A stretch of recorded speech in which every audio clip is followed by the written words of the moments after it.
يلا أبو خالد سمعنا قصيدة كرايستشيرش. سم.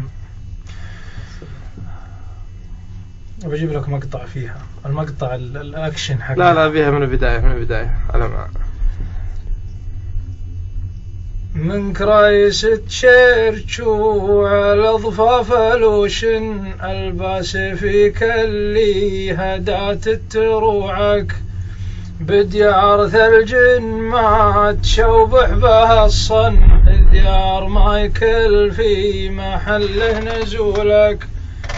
أبعث سلام خالط الهيل والبن للي كرمهم لا قدمته طولك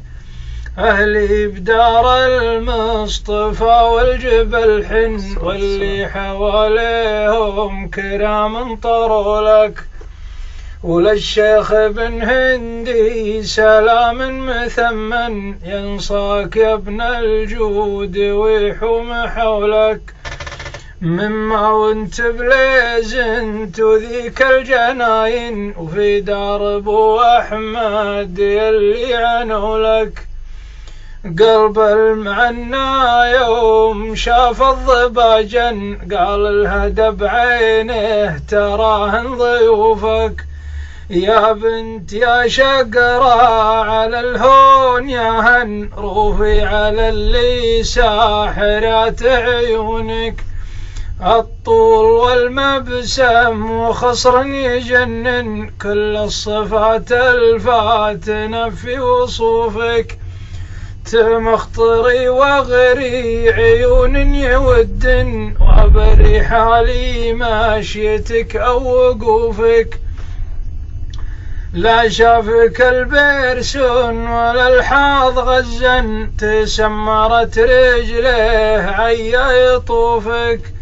مطت شفايفها ويوم بلج السن قلته عليك الله يلعذ بدوبك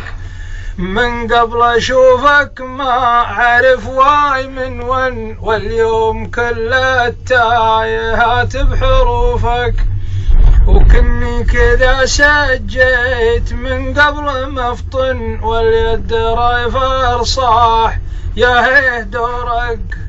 عاريو قلت عاريو من مي وقال لي اجل من عاريو درنك قلت اقطع الله ظنونك ما ببلا لكن فتني حلاهن ودرنك انا ما غير بن يشوقك شفي هذيك اللي خويات الفن راحت مع الغزلان لحظة وصولك. سلامتك.